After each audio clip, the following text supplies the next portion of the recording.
प्रिय मित्रों, स्वागत है आपका आपके अपने चैनल स्टडी विद प्रदीप पे। दोस्तों, जैसा कि आप जानते हैं यूपी ट्रिपल पीईटी की हम लोग क्लास कर रहे हैं। पीईटी की क्लास में यह दूसरा वीडियो है। इसके पहले हम लोगों ने सिंधु घाटी सभ्यता के बारे में पढ़ा था। सिंधु घाटी सभ्यता, जैसा कि आप जानते हैं, जिसका उत्खनन किसने करवाया था? दयाराम साहनी ने करवाया था। दयाराम साहनी ने 1921 ईस्वी में करवाया था। उसके बारे में सब कुछ संपूर्ण जानकारी जितना हो सकता है और जितना परीक्षाओं में अलग अलग एग्जाम में पूछे गए हैं, पूरी जानकारी सिंधु घाटी सभ्यता की हमने एक वीडियो के माध्यम से और साथ में पीडीएफ वाली क्लास के माध्यम से हमने आपको प्रोवाइड करा दिया है। पीडीएफ वाला नोट्स भी आपको प्रोवाइड करा दिया गया, जिसके लिए आपको टेलीग्राम ग्रुप ज्वाइन करना होगा। ऊपर नंबर दिखाई पड़ रहा है 8004109989, जिस नंबर पे जाकर के आप हमारे टेलीग्राम ग्रुप को ज्वाइन कर सकते हैं और वहां से अपने पीडीएफ को प्राप्त कर सकते हैं। पीडीएफ आपके लिए फ्री है, क्लास आपके लिए फ्री है और साथ में आपके जो प्रैक्टिस पेपर कराए जाएंगे, सब कुछ यूपी ट्रिपल एससी के सारे मटेरियल आपके लिए फ्री हैं। तो जल्दी से चैनल को सब्सक्राइब कर लीजिए, अपने दोस्तों को शेयर कर दीजिए। चलिए, आज हम दूसरी क्लास को स्टार्ट करते हैं और उम्मीद करते हैं कि आपको बहुत अच्छा लगेगा और दिखाई पड़ रहा होगा। कुछ चीजें कहीं पे आसपास दिखाई नहीं पड़ रही हो फोकस की वजह से, तो उसे मैं पढ़ के बता दूंगा, आप नोट कर लीजिएगा, ठीक है। तो बात करते हैं, आज हम लोग वैदिक सभ्यता के बारे में पढ़ेंगे। वैदिक सभ्यता, जैसा कि आपके सिलेबस में दूसरी पॉइंट दी गई है, आपने सिलेबस को देखा होगा। अगर नहीं देखे सिलेबस वाली वीडियो और रणनीति वाली वीडियो की एग्जाम प्रिपरेशन रणनीति जो है उसे जरूर देखिएगा। आपके लिए बहुत बेहतर क्लास होंगी और आपकी स्ट्रेटजी बहुत बेहतर वहां से बन जाएगी। तो बात कर रहे हैं, आज हम लोग बात करेंगे किसकी? वैदिक सभ्यता के बारे में। किसके बारे में? वैदिक सभ्यता के बारे में चर्चा करेंगे। वैदिक सभ्यता, जैसा कि आप जानते हैं, सिंधु सभ्यता के बाद आपके कोर्स में डाली गई दूसरी टॉपिक है। कौन सी? दूसरी टॉपिक है। तो थोड़ा सा उसके बारे में संक्षेप में हम आपको बता दें। वैदिक सभ्यता जो है, वैदिक सभ्यता में किसके बारे में चर्चा की जाएगी? वेदों के बारे में चर्चा की जाएगी। किसके बारे में? वेदों के बारे में चर्चा की जाएगी।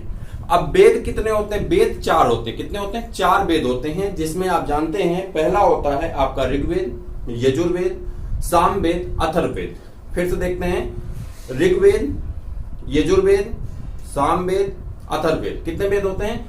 4 वेद होते हैं। चारों वेदों के बारे में हम लोग चर्चा करेंगे, लेकिन चूंकि ऋग्वेद सबसे बड़ा है और अलग है। ऋग्वेद को क्या कहा जाता है? तो ऋग्वेद को जो कहा जाता है उसे क्या कहते हैं? सबसे प्राचीन वेद कहा जाता है। क्या कहा जाता है? सबसे प्राचीन वेद है और इसे हम लोग प्री वैदिक एज भी कहते हैं या अर्ली वैदिक एज कहते हैं, ठीक है।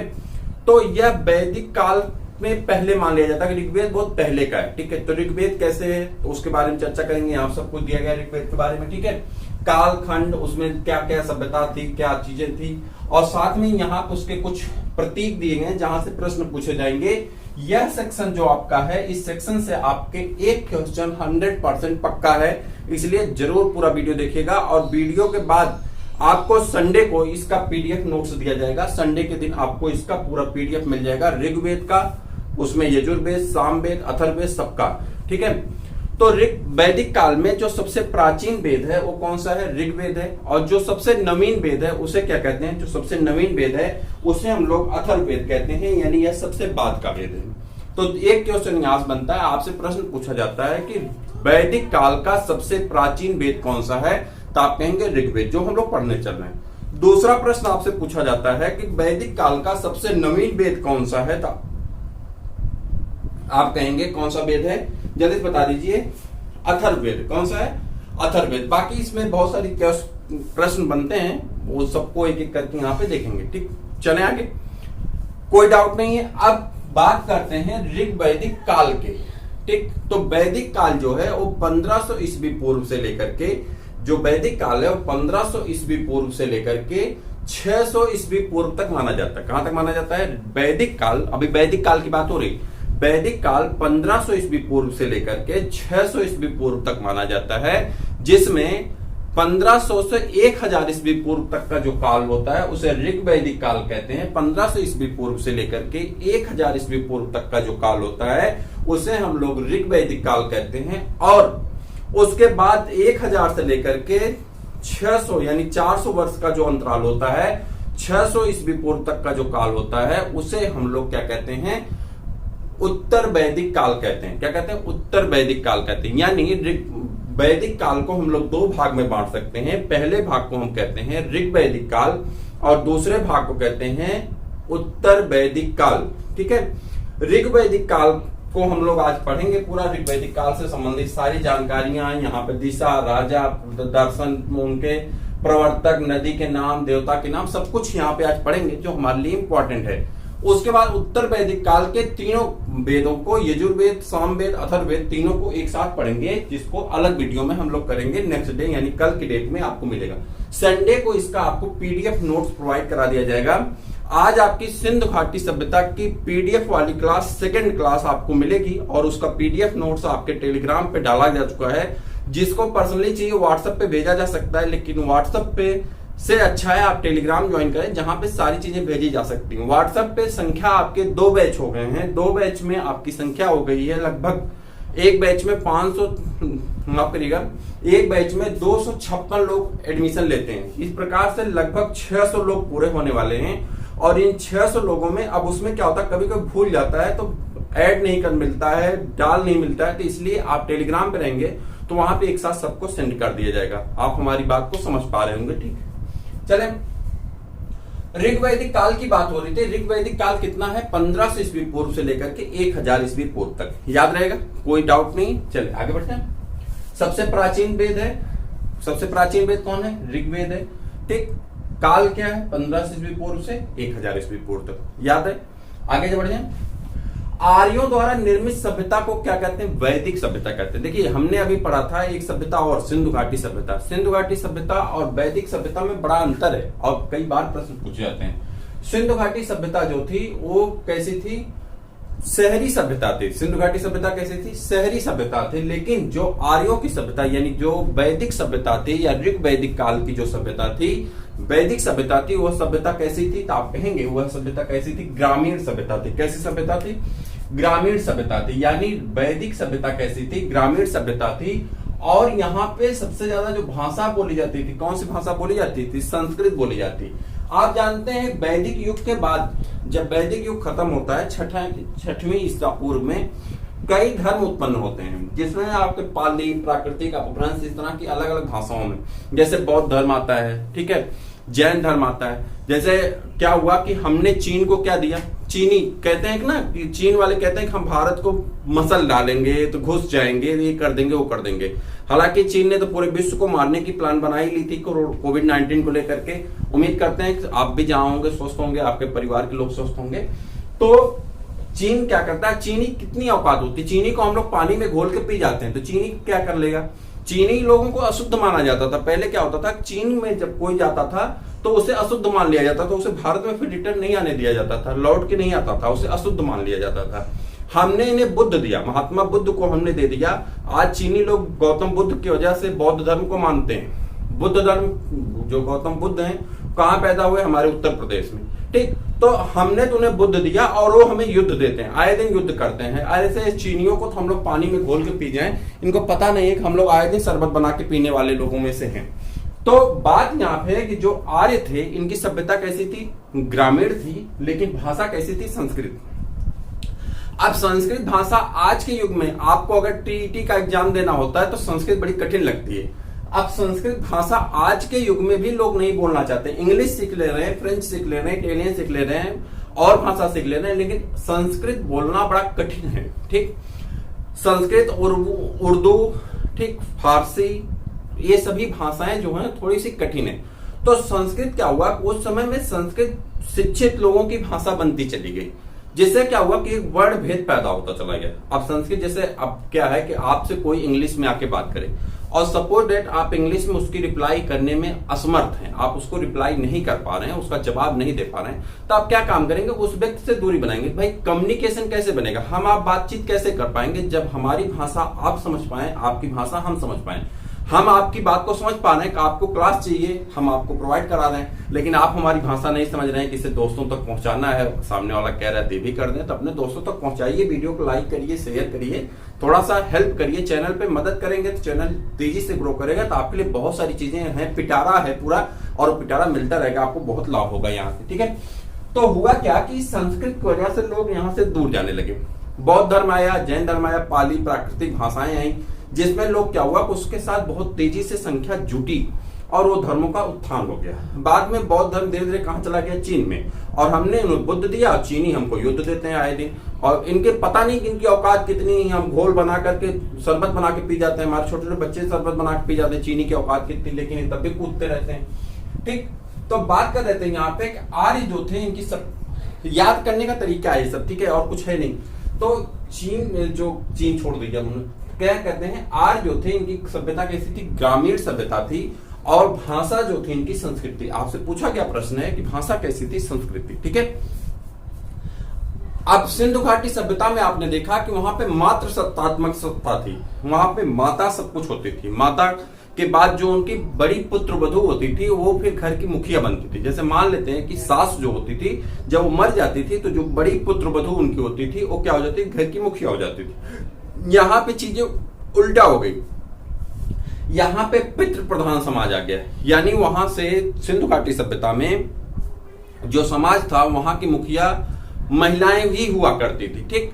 लेकिन यहाँ पे मुखिया जो हुआ वो कौन हुआ, पितृ प्रधान हो गया, पिता जो होता था वो मुखिया होता था। अब पिता की मौत के बाद, जैसे मान लेते हैं किसी के पिता डेथ कर गए, मरने के बाद जो बड़ा पुत्र होता था वो घर का मालिक बनता था, यानी सत्ता किस में जाती थी, बड़े पुत्र में। इसीलिए जितने राजघरानों के बारे में आप पढ़ेंगे तो उसमें क्या होता था कि राजा के मरने के बाद उनका जो ज्येष्ठ पुत्र होता था, ज्येष्ठ मतलब होता बड़ा, जो ज्येष्ठ पुत्र होता था वो वहां पे क्या बनता था, उस घर का, उस राज्य का राजा बनता था, मुख्य बनता था, जो भी होता था, ठीक।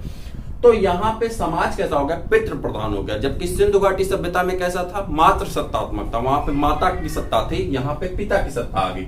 तो याद रखेंगे आर्य समाज में शासन कैसा था, पितृ प्रधान था, और समाज की सबसे छोटी इकाई जो सब 5 इकाइयों में समाज बटा हुआ था, कितनी इकाइयों में, 5 इकाइयों में समाज बटा हुआ था, जिसमें सबसे छोटी इकाई जो थी वो कौन सी थी, कुल थी।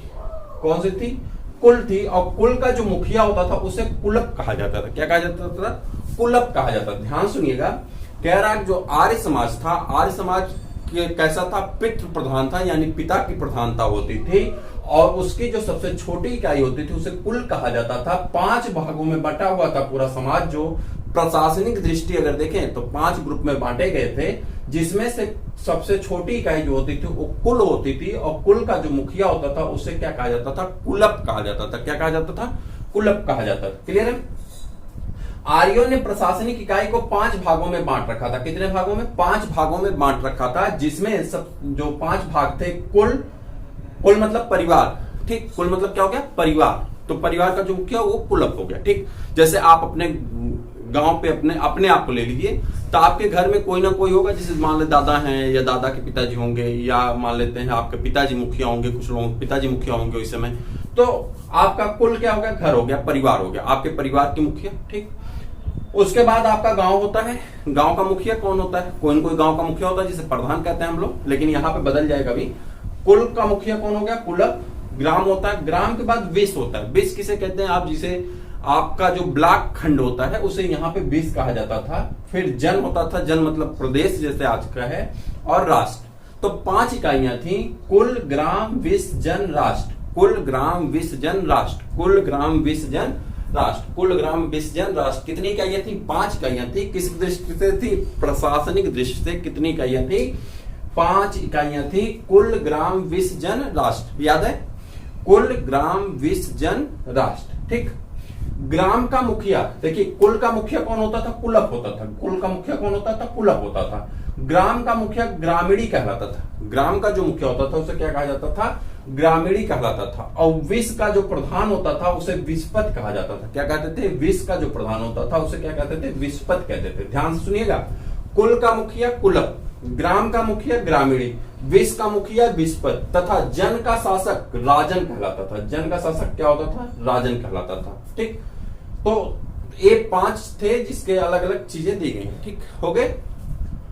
पूरब, यहाँ पे एक लोग पाए जाते थे, पूरब। पूरब क्या होता था, दुर्गपति होता था, जो दुर्ग की रक्षा करता था उसे क्या कहा जाता था, पूरब कहा जाता था। दुर्ग का जो पति होता था, यानी दुर्ग की रक्षा करने वाला, उसे क्या कहा जाता था, पूरब कहा जाता था। टर्म है, पूरब कहा जाता था। और स्पष्ट किसे कहते थे, गुप्तचर होते थे। स्पष्ट क्या होते थे, गुप्तचर होते थे। इनका काम होता था स्पष्ट। जैसे आपसे पूछ लिया जाएगा कि ऋग्वैदिक काल में स्पष्ट किसको इंगित करता है, स्पष्ट से कौन इंगित होता है, तो आप कहेंगे कि ऋग वैदिक काल में स्पष्ट गुप्तचर को इंगित करता है। किसको इंगित करता है? गुप्तचर को। अब गुप्तचर का काम क्या होता है? जैसे मान लेते हैं हमारे भी राज्य में छोड़े जाते हैं, आज के भी जमाने में गुप्तचर होते हैं। होता क्या है कि हम आप बैठे होते हैं चाय की दुकान पे, अगर आपको अपने ज्ञान का कभी घमंड हो जाए तो आप चाय की दुकान पे चले जाइए, और जब आप चाय की दुकान जाइए ना, तो कोई एक मुद्दा छेड़ दीजिए, ठीक। वहां जो सबसे कम पढ़ा लिखा व्यक्ति होगा वो सबसे ज्यादा आपको सलाह देगा। यानी वो ये भी बताएगा कि चीन के साथ भारत को कैसा रिश्ता रखना चाहिए, इजराइल के साथ कैसा रखना चाहिए था, पाकिस्तान के साथ कैसा रखना चाहिए, जबकि उसके खुद के भाई के साथ रिश्ता बन ही नहीं रहा। लेकिन वो विश्व के सारे रिश्ते के बारे में सरकार को बताने चल रहा है, जबकि घर में उसका रिश्ता बीवी से पट नहीं रही है, दूसरे को रिश्ता बताता है। लेकिन उस सरकार को दे देगा। जिस दिन आपको अपने ज्ञान का घमंड हो जाए, किसी चाय की दुकान पे जाकर के अपना आकलन कर लीजिएगा। बात यहाँ पे कर रहे हैं कि जो स्पष्ट होते थे गुप्तचर होते थे। इस तरह से बहुत सारे गुप्तचर घूमते रहते हैं जो सरकार के बारे में जानकारी एकत्रित करते हैं और सरकार को जाके बताते हैं कि समाज में इस तरह से आपकी बुराई हो रही है। तो फिर क्या होती है, सरकार उस चीज से जुड़ी हुई घटनाओं को आगे बढ़ाती है। जैसे रोजगार के मुद्दे पे लेकर के लगातार बच्चे ट्वीट करते रहे, धरना देते रहे, ट्वीट करते रहे। सरकार के दिमाग में क्या था कि हमें जल्द से जल्द रोजगार देना। जैसे ही 2021 लगी, आपके पिटारे खोल दिए गए रोजगार के, क्योंकि 22 में चुनाव है, रोजगार के पिटारे खोल दिए गए। लेकिन हुआ क्या, कोविड-19 ने कहा बेटा बदला मैं भी लूंगा, तुमने बच्चों को परेशान किया, अब मैं तुम्हें परेशान करूंगा। अब स्थिति इनकी क्या हो गई है कि अब ये दुविधा में फंस गए। हाई स्कूल इंटर के पेपर निरस्त हो गए। अब इनके पास ये है कि जितना जल्दी पेट करा लेंगे, पेट कराने के बाद उतने ज्यादा सारी वैकेंसियां दे देंगे, जिससे क्या होगा कि युवा पीढ़ी इनकी तरफ आकर्षित हो जाएगी। तो एक कौन काम करता है, एक गुप्तचर लोग करते हैं। तो जाकर के जनता के बीच में से क्वेश्चन निकालते हैं कि आखिर में जनता किस बात से सरकार से रुष्ट है, अपने शासक से किस प्रकार से रुष्ट है, तो उसे जाकर के शासक को बताते हैं, ठीक। यही काम कौन करता था, गुप्तचर करते थे। तो गुप्तचर को यहाँ पे स्पष्ट कहा जाता था। क्या कहा जाता था, स्पष्ट कहा जाता था। बस इतना याद रखना है कि गुप्तचर को ऋग्वेद में क्या कहा जाता था, स्पष्ट कहा जाता था। क्लियर है। वाजपत गोचर भूमि का अधिकारी था। गोचर मतलब गो मतलब गाय, चर मतलब चारागाह। यानी गाय के लिए जो चारागाह छोड़े जाते थे, संभवतः यही होगा, जो गाय के लिए चारागाह छोड़े जाते थे उसे क्या कहा जाता, गोचर कहा जाता था। और गोचर का जो अधिकारी होता था उसे वाजपत कहते थे। क्या कहते थे, वाजपत कहते थे। प्रश्न पूछा गया, हल्के में मत लीजिएगा, कि चारागाह या गोचर के अधिकारी को किस नाम से जाना जाता था, तो उसे वाजपत के नाम से जाना जाता था, ठीक है। उग्र अपराधियों को पकड़ने वाले अधिकारी होते थे। उग्र जो होते थे राजा के यहाँ होते थे, अधिकारी होते थे, और इनका काम होता था अपराधी, जो अपराधी प्रवृत्ति के लोग होते थे, जो अपराध करते थे, उन्हें पकड़ करके लाते थे। उग्र का काम होता था। उग्र अपराध करने वाले नहीं है, बल्कि यहाँ अपराधियों को पकड़ने वाले को क्या कहा जाता था, उग्र कहा जाता था, जो अपराधियों को पकड़ करके लाते थे, ठीक है। जैसे आप किसी प्रकार का अपराध कर दिए, तो उस अपराध के बाद अब आप छुपेंगे, भागेंगे, कानून से बचने का तरीका ढूंढेंगे, तो वहां पे आपको पकड़ने का काम कौन करता था, उग्र करता था, ठीक। 5-6 नाम हो गए, जैसे कुल का मुखिया कुलप, ग्राम का मुखिया ग्रामीणी, विश्व का प्रधान विस्पत, जन का शासक राजन, ठीक। पुरप दुर्गपथ होते थे, स्पष्ट गुप्तचर होते थे, वाजपत गोचर भूमि का अधिकारी होता था, और उग्र अपराधियों को पकड़ने वाले अधिकारी हुआ करते थे। क्लियर है यहाँ तक। आगे बढ़ते हैं। सभा और समिति राजा को सलाह देने वाली 2 संस्था थी। सभा और समिति राजा को सलाह देने वाली क्या थी, 2 संस्था थी, जिसमें सभा श्रेष्ठ जनों की सभा थी। सभा क्या थी, श्रेष्ठ जनों की सभा थी, जिसमें वरिष्ठ लोग आते थे, और जिसे आज के जमाने में क्या कहा जाता था, वरिष्ठ मंडल कहा जाता था। तो सभा क्या थी, वरिष्ठ लोगों की सभा थी। और जो समिति थी, एक जो वहां के लोग होते थे, निम्न लोग होते थे, उनकी सभा थी। तो ये निम्न लोगों की सभा की जो होता था ना, कि इसका एक कोई ना कोई सभापति होता जो मैसेज को ले जाता। जैसे हम लोग क्या हैं कि सरकार के नजरिए में हम लोग निम्न लोग हैं। जो हम लोग निम्न लोग हैं, तो इन निम्न लोगों की बात को सरकार तक पहुंचाने के लिए क्या होता था कि एक ना एक अधिकारी होता है।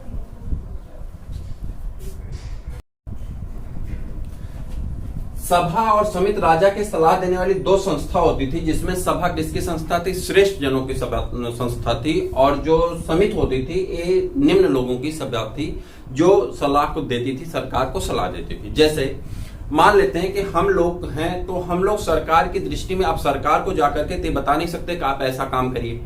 तो हम क्या काम करते हैं, एक अपना प्रतिनिधि चुनते हैं, चाहे वो विधायक होगा, चाहे वो सांसद होगा, चाहे वो जैसा भी होगा, ठीक, जिला पंचायत होगा, तो हम प्रतिनिधि चुनते हैं। तो इन प्रतिनिधि का काम होता है कि जनता के बीच में जाते हैं। जब जनता के बीच में जाते हैं तो जनता बताती है कि सर यहाँ पे पुल चाहिए, यहाँ पे मकान चाहिए, यहाँ पे रोड चाहिए, ठीक, यहाँ पे गौशाला चाहिए, यहाँ पे चारागाह चाहिए, यहाँ पे नहर का पानी बढ़ जाता है, तो इसके लिए तो वो क्या काम करते हैं, जो चुने गए लोग होते हैं, वो चुने गए लोग जाते हैं संसद में, तो संसद में जाकर के बताते हैं कि देखिए ऐसी ऐसी बात है और जनता को ये चीजों की जरूरत है। तो वो चीजें क्या होती है, फिर सरकार उसके लिए पैसा देती है और वो चीजें आपके यहाँ लगाई जाती है, ठीक। उसी प्रकार से जो सभा होती थी, सभा तो श्रेष्ठ जनों की थी, इसकी कोई मतलब ही नहीं।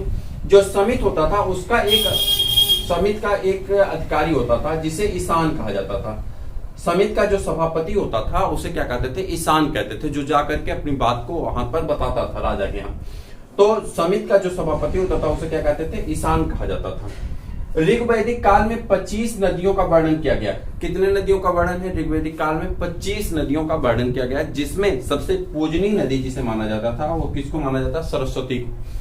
सबसे पूजनीय नदी किसको माना जाता था? सरस्वती को माना जाता था। ऋग्वैदिक काल में गंगा और यमुना के बारे में एक बार चर्चा की गई है, लेकिन सबसे पूजनीय नदी जो मानी जाती थी वो सबसे पूजनीय और सबसे महत्वपूर्ण और पवित्र नदी जिसे माना जाता था, और कौन सी नदी थी? सरस्वती नदी को माना जाता था। ठीक है, तो फिर से बात करते हैं। यहाँ पे ऋग्वैदिक काल में 25 नदियों का वर्णन है, जिसमें से सरस्वती को महत्वपूर्ण नदी तथा पवित्र नदी के रूप में माना जाता है। ऋग्वैदिक के 7वें मंडल में दशराज युग का, ये देखिए 7वें मंडल में दशराग युद्ध का वर्णन है। किसका? दशराग युद्ध का वर्णन किया गया है। यह परुशरणी, किस पे? परुशरणी नदी पे, जिसका नाम अब क्या हो गया? परुशरणी नदी का नाम अब बदल गया और इसका नाम क्या है? रावी नदी। तो आपसे पूछा जा सकता है कि दशराग का युद्ध किस नदी पे हुआ था, उस नदी का आधुनिक नाम क्या है? तो आप कहेंगे रावी नदी है। परुशरणी नदी के तट पे हुआ था, जिसमें सुदास और 10 जनों के बीच यह युद्ध लड़ा गया था, जिसमें सुदास विजयी हुए थे। आपको बस इतना याद रखना है कि ऋग्वेद के किस मंडल में दशराग युद्ध का वर्णन है, तो आप कहेंगे 7वें मंडल में दशराग युद्ध का वर्णन है, जो कहां पे हुआ था? परुशरणी नदी पे हुआ था, और ये इसमें सुदास और 10 जनों की लड़ाई हुई थी। सुदास क्या हुए थे? विजयी हुए थे। ठीक है, चले आगे। युद्ध के लिए गविष्ट शब्द का प्रयोग किया गया। जब कोई युद्ध होता था तो उसके लिए एक शब्द का प्रयोग किया जाता था, उसका नाम क्या था? गविष्ट। क्या नाम था? गविष्ट। गविष्ट शब्द का प्रयोग किया जाता था। युद्ध के लिए किस शब्द का प्रयोग किया जाता था? गविष्ट शब्द का। आपसे प्रश्न ऐसे पूछ लिया जाता है कि निम्नलिखित में से कौन सा ऋग्वैदिक काल में युद्ध के लिए प्रयोग होने वाला शब्द था? तो वहां पे दे देगा, मान लेते हैं पुरब दे दिया, बाजपत दे दिया, उसके बाद क्या दे दिया? राजन दे दिया, और उसके बाद वहां पे उग्र दे दिया और गविष्ट दे दिया। तो आप बताएंगे गविष्ट जो था ये किसके लिए उपयोग होता था? युद्ध के लिए उपयोग होने वाला शब्द था। कौन सा? गविष्ट। क्लियर है। बाल विवाह तथा पर्दा प्रथा का प्रचलन नहीं था। बाल विवाह और पर्दा प्रथा का प्रचलन नहीं था। ऋग्वैदिक काल में स्त्रियां शिक्षा ग्रहण करती थी, और जब शिक्षा ग्रहण करके योग्य हो जाती थी, शिक्षित हो जाती थी, तो उसके बाद उनकी शादी होती थी, यानी बाल विवाह का उल्लेख नहीं था।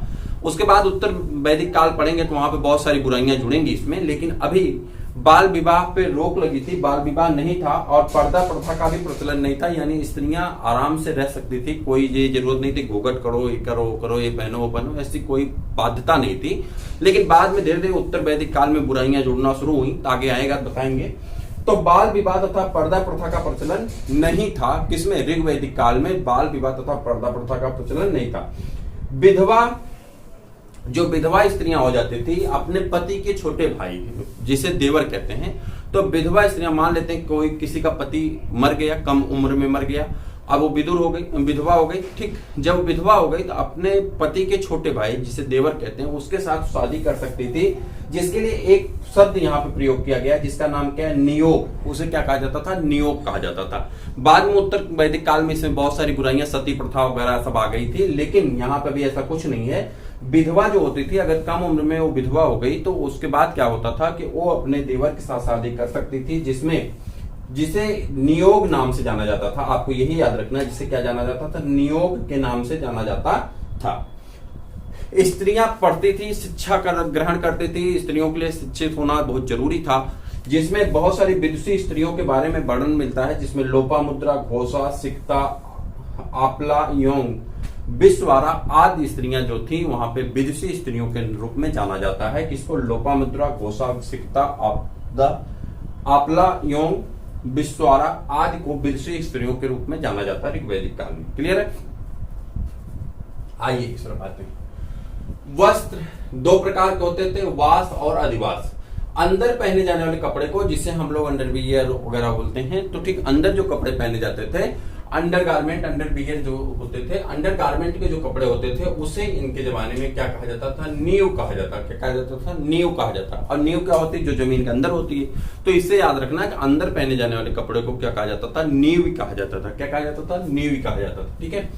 मनुष्य और देवता के बीच मध्यस्थ इकाई, मनुष्य और देवता जब आपस में बात करते थे तो इनके बीच की जो मध्यस्थ इकाई होती थी वो कौन होती थी? अग्नि को माना जाता था। मनुष्य और देवता के बीच की मध्यस्थ इकाई रखने वाले को क्या कहते थे?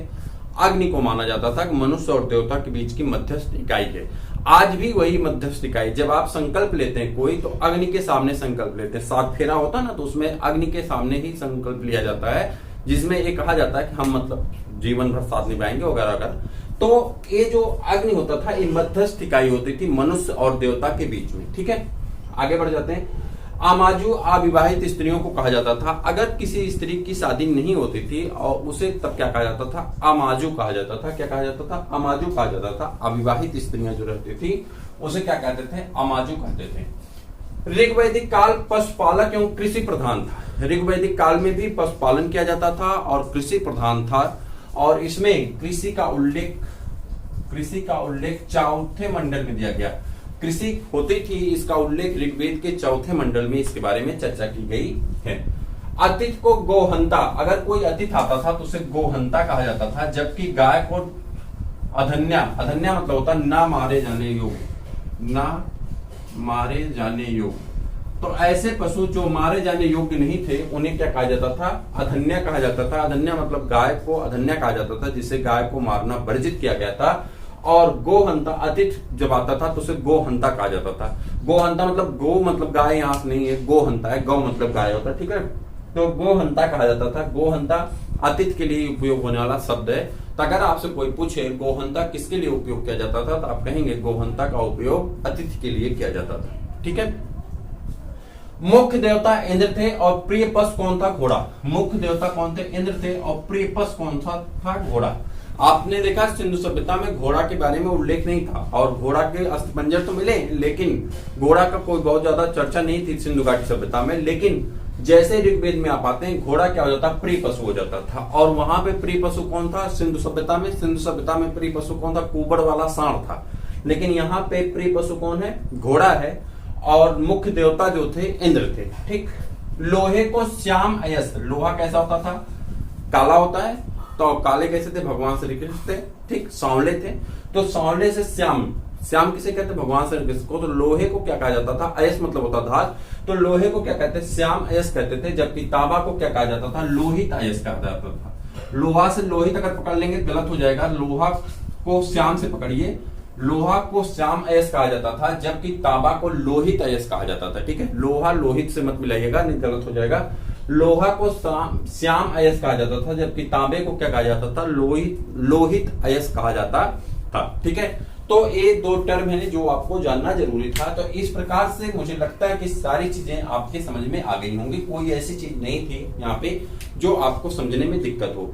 अब आगे का जो सेक्शन है, यह सेक्शन आपको पूरी तरह से रटना है। आपके जितने भी वन लाइनर बुक होंगे उसमें ये सारी चीजें मिल जाएंगी। इसमें कोई ऐसा नहीं जो नहीं मिलेगा। वन लाइनर बुक आपको लूसेंट भी होगी आपके पास, हो सकता है आपके पास किरण पब्लिकेशन, अलग अलग पब्लिकेशन की आती है, जो भी आपके पास होगा, कोई दिक्कत नहीं, आपको ये सारी चीजें मिल जाएंगी। मैं एक बार आपको बता दे रहा हूं, आप वहां से कर लीजिएगा।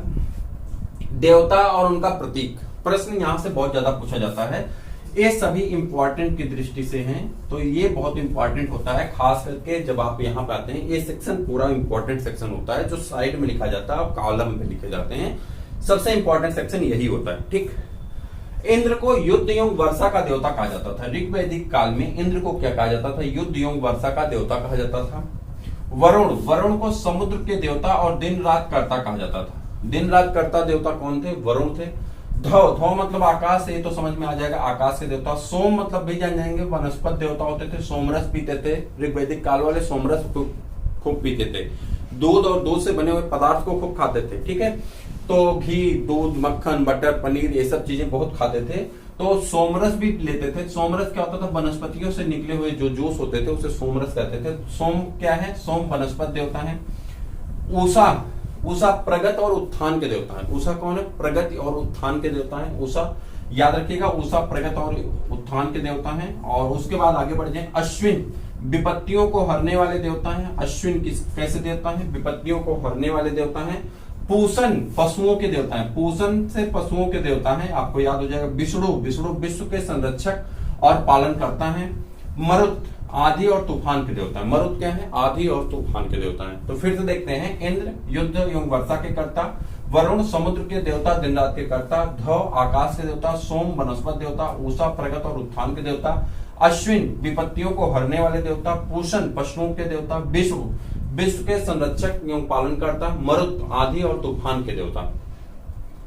उसके बाद यहाँ पे एक चीज दी गई है, प्राचीन काल में नदियों के जो नाम होते थे नवीन में उसके आधुनिक नाम बदल गए हैं, तो उससे भी प्रश्न कभी कभी पूछे जाते हैं। कुरुम कुर्रम नदी को कहा जाता था, कुभा काबुल नदी को कहा जाता था, विस्तता झेलम नदी को कहा जाता था। ये इंपॉर्टेंट है, ये पूछा जाता है। विस्तता झेलम नदी को कहा जाता था, अस्किनी चेनाब नदी को कहा जाता था, पुरुषड़ी रावी नदी को कहा जाता था, सूत्रज सतलज नदी को दृश्यद्वती, गग्गर नदी को दृश्यद्वती गग्गर नदी को, गोमती गोमल नदी को, और सदा नीरा गंडक नदी को कहा जाता था। ठीक है। दिशा और राजाओं के नाम, दिशा के हिसाब से राजाओं के नाम बदल जाते थे। मध्य में तो इन्हें राजा कहा जाता था, लेकिन मध्य को अगर किनारे रख दें, पूरब में इन्हें सम्राट कहा जाता था, पश्चिम में स्वराट कहा जाता था, उत्तर में विराट कहा जाता था, दक्षिण में भोज कहा जाता था, और जो चारों दिशाओं का विजेता होता था उसे एकराट कहते थे। फिर से देखते हैं, पूरब में सम्राट, पश्चिम में स्वराट, उत्तर में विराट, मध्य में राजा, दक्षिण में भोज, और चारों दिशाओं के विजेता जो होते थे उसे एकराट राजा कहा जाता था। प्रमुख दर्शन दिए गए हैं और उनके प्रवर्तक, जहां से प्रश्न पूछे ही जाते हैं, यहाँ पे अगर नहीं पूछे जाएंगे तो और भी एग्जाम होते हैं उसमें पूछे जाते हैं। चारवाक दर्शन चारवाक से संबंधित है। ठीक है, चारवाक प्रवर्तक हैं इसके। योग पतंजलि, सांख्य दर्शन कपिल मुनि, न्याय दर्शन गौतम ऋषि, पूर्व मीमांसा जैमिनी, उत्तर मीमांसा बादरायण, ये दोनों बहुत ज्यादा पूछे जाते हैं। ठीक है, उसके बाद वैशेषिक कड़ाद और उलूक। तो इस प्रकार से ऋग वैदिक काल, एक बार मैं आपको ओवरव्यू बता देता हूँ, पूरा पढ़ के एक बार सुना देता हूँ, उसके बाद आपका ऋग वैदिक काल पूरा खत्म हो जाएगा। और आप चैनल को सब्सक्राइब कर लीजिए, अपने दोस्तों को भी शेयर कर दीजिए, जिससे क्या होगा कि आप और अपने दोस्तों के साथ तैयारी कर सकते हैं। पूरे SSS यूपी SSS पीटी की क्लासेस फ्री हैं। इसके बाद जो मेंस की क्लासेस आएंगी वो भी आपको फ्री दी जाएंगी, लेकिन आप चैनल पे जुड़े रहेंगे। तो जो लोग चैनल पे जुड़े रहेंगे, मैं आपको स्पष्ट कर दूं, जो लोग चैनल पे जुड़े रहेंगे उन्हें यूपी SSS पेट के बाद जो मेंस होगा, चाहे लेखपाल हो, बीडीओ हो, चाहे वो लोअर पीसीएस हो, उसकी सारी क्लासेस आपको फ्री में दी जाएंगी। लेकिन जो लोग नए जुड़ेंगे पेट के बाद, उनके लिए कुछ फीस रखी जाएगी। तो आप जितना जल्दी जुड़ जाएंगे तो आपको लाभ होगा, तो आप जुड़े रहेंगे तो आपको लाभ मिलेगा। ठीक है। ऋग वैदिक काल 1500 ईस्वी पूर्व से 1000 ईस्वी पूर्व तक है। आर्यों द्वारा निर्मित सभ्यता वैदिक सभ्यता थी। आर्य ग्रामीण सभ्यता के थे तथा भाषा इनकी संस्कृत थी। आर्य समाज पितृ प्रधान था तथा समाज की सबसे छोटी इकाई को कुल कहा जाता था, जिसका मुखिया कुलप कहलाता था। आर्यों की प्रशासनिक इकाई को 5 भागों में बांटा गया था, जिसमें कुल, ग्राम, विष, जन, राष्ट्र थे। ग्राम का मुखिया ग्रामीणी कहलाता था, विष का प्रधान विस्पत कहलाता था, जन का शासक राजन कहलाता था। पुरप दुर्गपति और स्पष्ट को गुप्तचर कहा जाता था। वाजपति गोचर भूमि का अधिकारी होता था। ठीक है। उग्र अपराधियों को पकड़ने वाले अधिकारी होते थे। सभा और समित राजा की सलाह देने वाली इकाइयां होती थी। सभा श्रेष्ठ जनों की इकाइयां होती थी, जबकि सभापति निम्न जनों, समित निम्न जनों की इकाइयां होती थी। समित के जो सभापति होते थे उसे ईशान कहा जाता था, उसे क्या कहते थे, ईशान कहा जाता था। ऋग वैदिक काल में 25 नदियों का वर्णन किया गया है, जिसमें से सरस्वती महत्वपूर्ण और पवित्र नदी मानी जाती है। ऋग वैदिक के 7वें मंडल में दशराग युद्ध का वर्णन किया गया, जिसमें सुदास और 10 जनों के बीच पुरुषणी नदी, यानी जिसे रावी नदी कहा जाता है, रावी नदी के तट पे युद्ध हुआ था, जिसमें सुदास विजयी हुए थे। युद्ध के लिए गविष्ठ शब्द का प्रयोग किया गया है। युद्ध के लिए गविष्ठ शब्द का प्रयोग किया गया है। ठीक है। उसके बाद बाल विवाह तथा पर्दा प्रथा प्रचलन नहीं था। बाल विवाह और पर्दा प्रथा का प्रचलन नहीं था। विधवा देवर से शादी कर सकती थी, जिसके लिए नियोग शब्द का उपयोग किया गया है। विदुषी स्त्रियां लोपामुद्रा, घोषा, सिकता, आपला, योम, विस्वारा आदि प्रसिद्ध हैं। वस्त्र 2 प्रकार के होते थे, वास और अधिवास। अंदर पहने जाने वाले कपड़े को नीव कहा जाता था। मनुष्य और देवता के मध्यस्थ अग्नि को माना जाता था। अमाजो अविवाहित स्त्री को कहते थे। ऋग्वैदिक काल पशुपालक और कृषि प्रधान था। ठीक है, कृषि के बारे में वर्णन चौथे बंडल में किया गया है। उसके बाद अतीत को गोहंता कहा जाता था तथा गाय को अधन्य ना मारे जाने वाले पशु की श्रेणी में रखा गया था। मुख्य देवता इंद्र और प्रिय पशु घोड़ा था। लोहे को श्याम अयस तथा तांबे को लोहित अयस कहा जाता था। एक देवता यहाँ पे दिए गए और उनके प्रतीक। इंद्र को युद्ध एवं वर्षा का कर्ता कहा जाता था। वरुण को समुद्र के देवता और दिन रात का कर्ता कहा जाता था। ध को आकाश कहा जाता था, आकाश का देवता कहा जाता था। और सोम को वनस्पति देवता कहा जाता था। उषा को प्रगति और उत्थान का देवता कहा जाता था। अश्विन को विपत्तियों को हरने वाले देवता कहे जाते थे। और पूषण देवताओं के पशुओं के देवता कहे जाते थे। पूषण पशुओं के देवता कहे जाते थे। और विश्व के संरक्षक और पालनकर्ता कहलाते थे। मरुत आदि तूफान के देवता कहलाते थे। नदी के नाम के हिसाब से अगर चले तो प्राचीन नाम, आधुनिक नाम। कुर्रम नदी को कहा जाता था। कुभा काबुल नदी को कहा जाता था। विस्ता झेलम नदी को कहा जाता है। और अस्किनी का जो नया आधुनिक नाम है चेनाब नदी है। परसौड़ी रावी नदी सबसे ज्यादा इंपॉर्टेंट है। सूत्रादि सतलज नदी को, दृगद्युति गग्गन नदी को, और गोमती गोमल नदी को, सदा नीरा किसको कहा जाता था, गंडक नदी को कहा जाता था।